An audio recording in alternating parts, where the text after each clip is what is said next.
Hi, this is Roger, thanks for dropping by. This video is more of a discussion with practical examples, I say. How can you have a discussion with yourself? You know what I mean. I get asked often about individual plants and would it be okay to mount this orchid? Or would it be better in a pot? And the answer can vary. I've got a lot of mounted orchids, but I put a lot of time in with them, and therein may lie the answer to your question. Yeah, but first of all, virtually everything in here is an epiphyte, with very few exceptions. Deces are an exception, but very few others. Most of these are epiphytes. They grow on trees. It's their natural way to grow. And they grow in varying degrees of stuff, moss, roots of other plants, debris. Yeah, I mean, some orchids favour bare branches, but not that many. Most of them are found on branches that have at least got a covering of moss. So they like to get their roots to attach to the bark, but also have some moisture retention around them via the moss. But nonetheless, they are still epiphytes. They grow on trees in some shape or form. So you could say across the board that any epiphyte can be mounted. But there are some that lend themselves better to being mounted than others. And there are some that, although in their natural environment may grow on a tree, you might have trouble with them on a mount. And that comes down to size. Yeah? Now, a classic example of something that for me just works on a mount and I wouldn't even dream of planting it any other way, and that's my Tolumnias. These do well for me on a mount.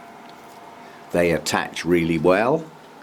Yeah, the roots get all over the bark. Yeah, they're absolutely gripped on fine. Now, although that Tolumnia is still tied on at the moment, it doesn't need to be. But if I remove the fishing line ties, I might start pouring water over it and all the moss falls off, or some of it. Yeah, the reason for the tie initially is to hold the moss and the plant in place. But once the roots do their job, which in this case has definitely been done, the tie really is only to hold the moss in place. And you notice the moss isn't all over the mount.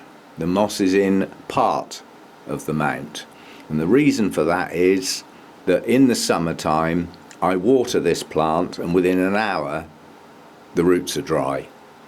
But the roots in and under that moss stay moist that bit longer. But in the summer that mount dries out every single day. And sometimes it's dry within a couple of hours. But that's how they grow. Tolumnias are not very often found growing in stuff, not even moss. They grow on little twigs and sort of bare branches and just sort of almost seem to hang on another bush. And all those little roots get in and around those twigs, often found on the underside of the branches where there's no sun. Stops them frazzling. But yeah, I mean, that lends itself to a mount. That doesn't exclude other ways of growing it. I mean, they'll grow in one of those little mesh plastic pots with nothing in it. They'll grow in a little clay pot with nothing in it. They'll grow in both of those pots with something in it, a couple of bits of lava rock or a couple of large bits of bark or something like that. But their natural environment is to grow on twigs and branches, and I like mine mounted. That's a preference. It's also a small plant. Yeah? We'll get on to that in a minute. Right, what else? I'm going to try and pick examples. Now, I've got a mounted Phalaenopsis here. My mounted Phalaenopsis don't do that well for me, but then nor do my potted ones. I just don't grow Phalaenopsis very well. And talking to other growers, there's an awful lot of people have come to the conclusion that if you're a greenhouse grower, Phalaenopsis don't do very well. And yet if you grow in the home, you've got show quality plants. Might be worth thinking about that. But they don't grow very well for me. I mean, this one's doing okay. I mean, it has pushed out some reasonable roots. It hydrates okay. Currently in bloom. Yeah. Arengus. These can be grown in pots. but I've got a sort of encyclopedia of Orangus, and in the culture guide for each individual species, in most cases it recommends growing them mounted, because they don't like their roots to stay wet very long. They do like that fast wet dry cycle. Yeah, and I mean, quite honestly, a little plant like that looks good on a mount. I mean, the roots have grown over the top of the roots. The little bit of moss that was on that mount has long since been forgotten. It's been buried in under the roots somewhere. I mean, this even grows around the back. And it looks nice mounted. You know, there's the sort of aesthetics as well. Some plants do look nice on a piece of bark or a piece of wood. Right, what else? I'm trying to look for different types. This is another one that makes quite a good example for being on a mount. This is Dinema polybulbon, and it's a rambler. Yeah, it likes to clamber over things. Well, if you put it in a pot, it's going to be out. It's going to be out of the pot pretty quick. It extends in all directions, basically. It's got creeping rhizomes that produce roots all along the length of the rhizome, and in its natural habitat it will be clambering all over a branch, but it probably wouldn't grow away from that branch very much. Be more by accident than choice. I mean, you can see a bit to the right there, getting away from the mount. But it's a small plant. It's a rambling plant. It lends itself to going on a mount quite nicely. And it looks nice upright. If you can imagine it like on a pot, yeah, it might not look quite so good. I like that mounted. I've got an example of an Oncidium type. I mean, okay, this is a miniature Oncidium. This is Tiny Twinkle. And it's working well on its mount. It's produced a shed load of new growths this year. And they're just getting to maturity now. The first spike's just coming out to the left there.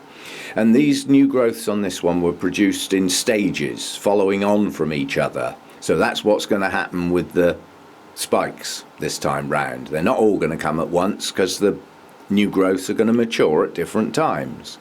But they will come. Each new growth will produce a spike, and sometimes two on this one. It's not a guaranteed two spiker, this one. It seems to come and go. Sometimes there's just the one, sometimes there's the two. But yeah, so I mean, Oncidium types. This is a very fine rooted type Oncidium. So it lends itself to going on a mount reasonably well, but so do some of the thicker rooted ones. But it's a small plant and it lives nicely on that mount.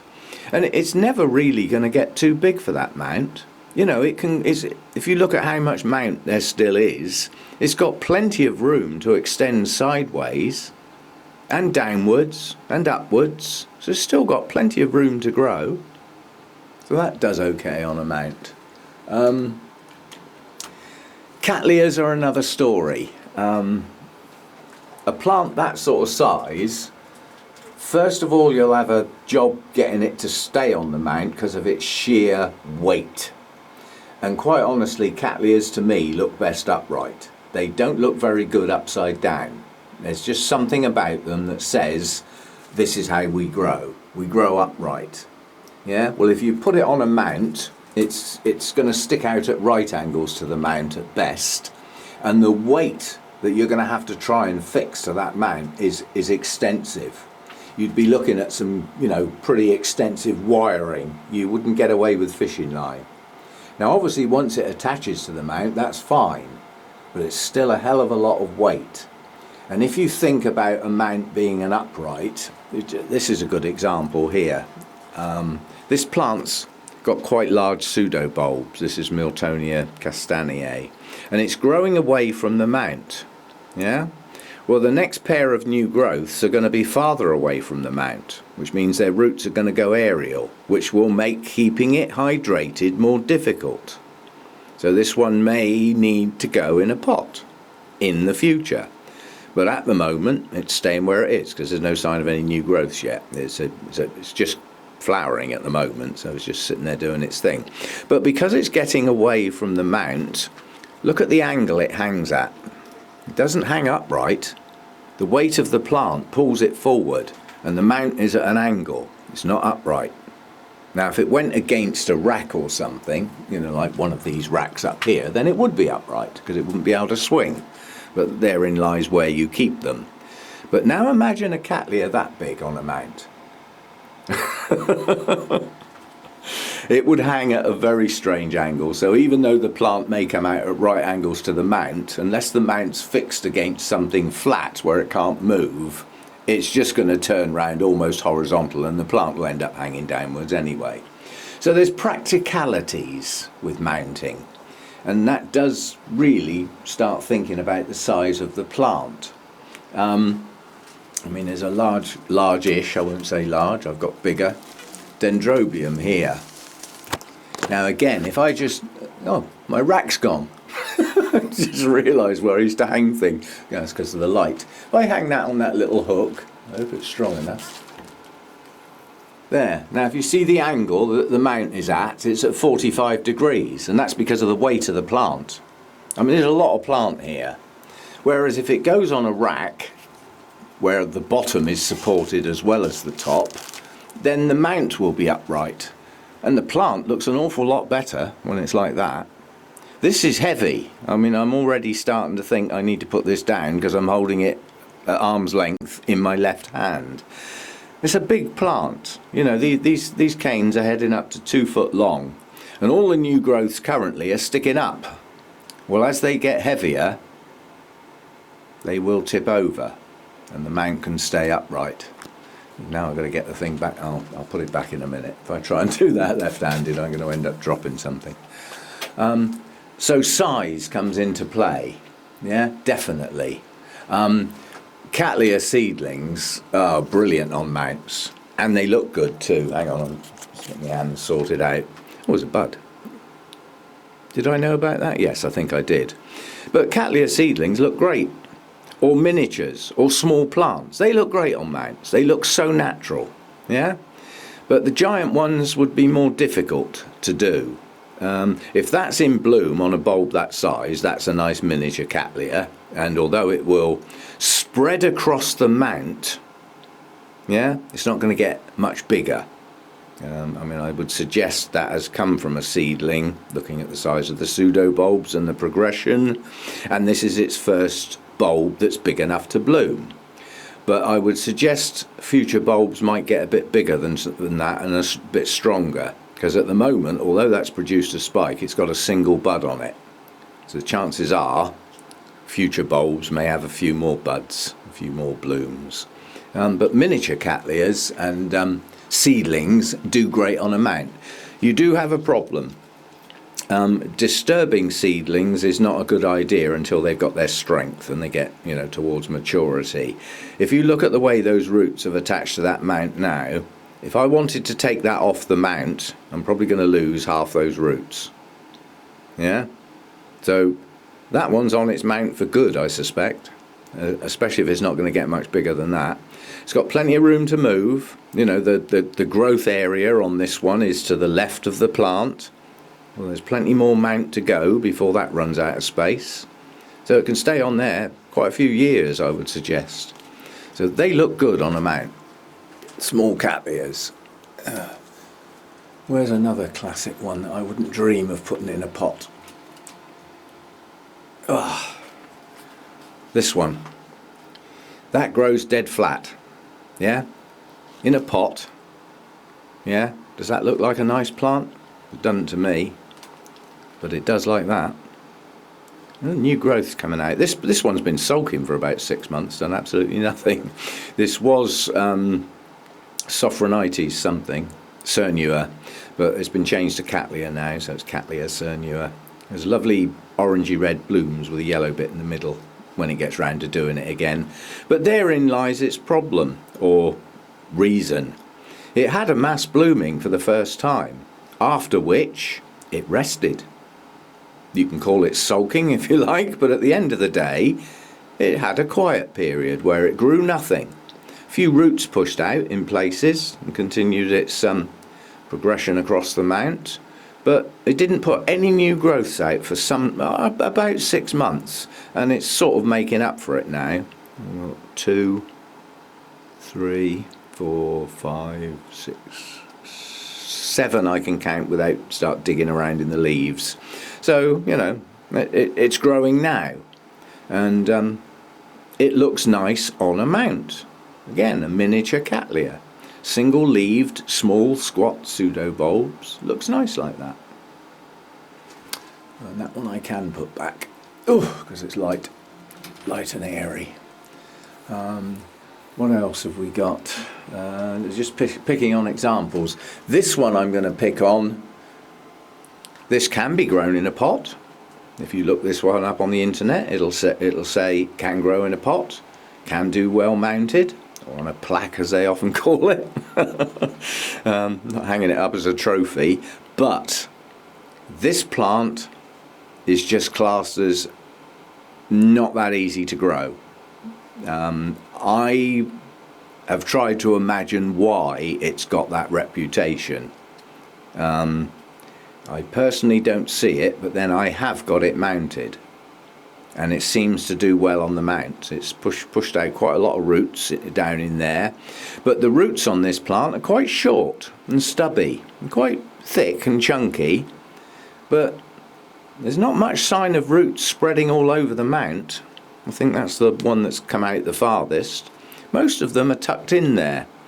So you could sort of think, well, wherever that grows naturally, it probably grows on quite mossy branches, yeah? And therefore doesn't extend its roots too far. But it seems to grow well on a mount for me. And I would worry if I put that in a pot that it didn't dry fast enough. And that's what I would be worried about. It's also a winter rester. And it's not as easy to judge your watering on those types of dendrobiums in the winter, when you do need to keep them dry for quite long periods. And then you need to give them just enough water to stop the canes desiccating. That's not so easy in a pot.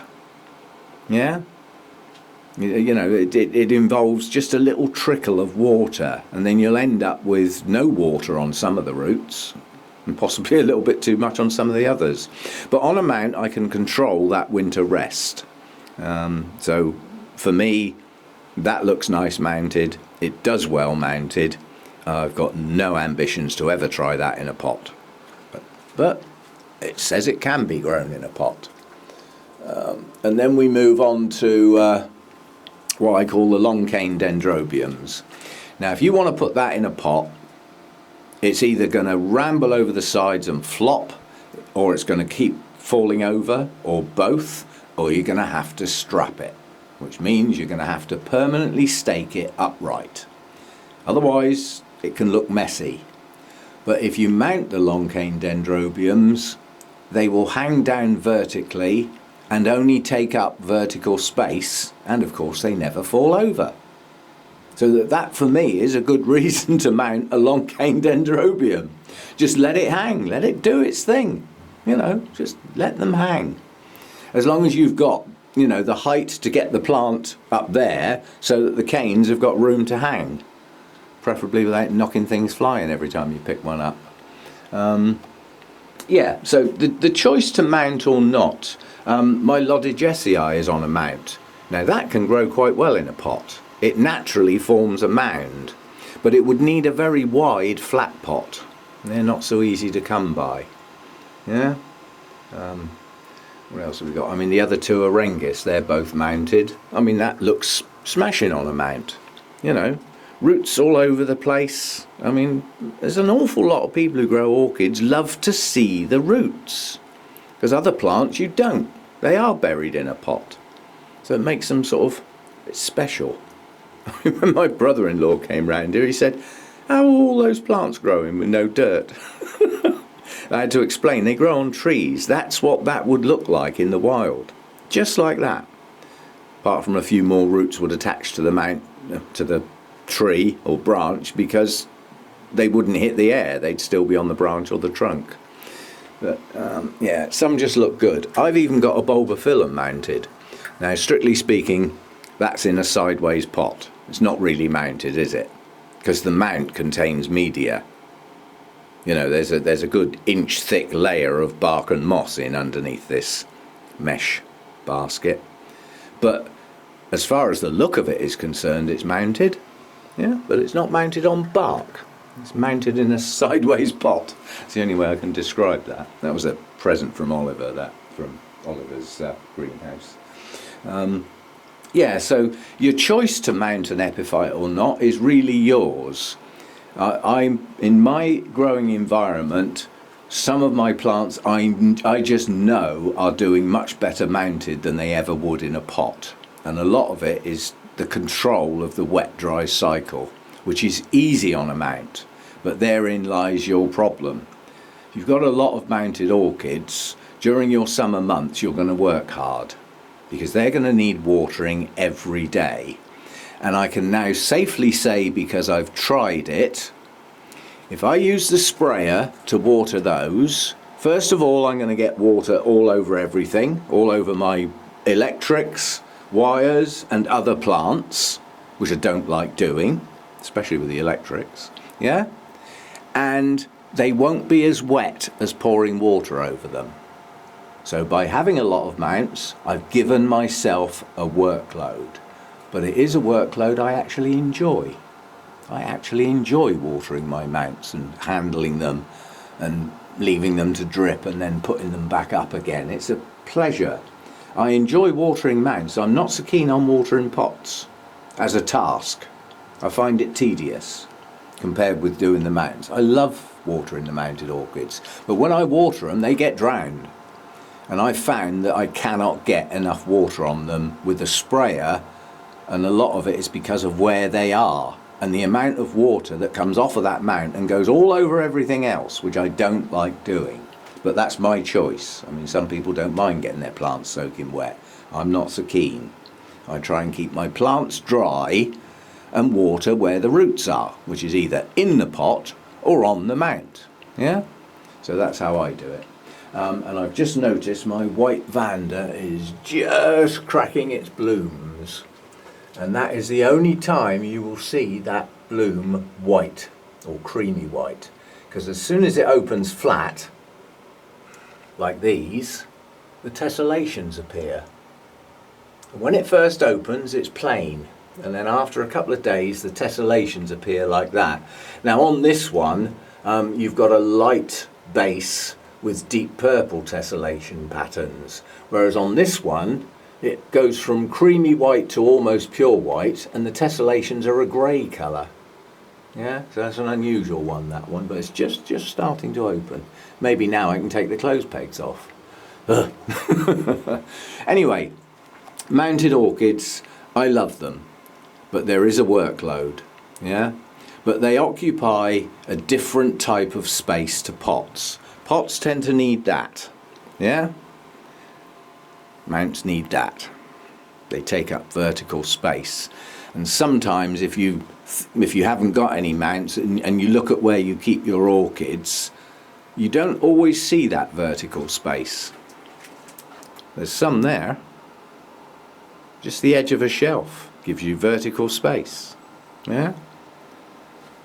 Just round there, a couple of phalaenopsis. Don't want the bright light on those, that's why they're lower down below the other plants, but it's vertical space. Yeah? You can even hang a basket on the edge of a shelf. Yeah? So often there's vertical space that maybe you haven't seen because you haven't sort of thought about it. But pots tend to take up that sort of space, which takes up floor space, surface area. Yeah?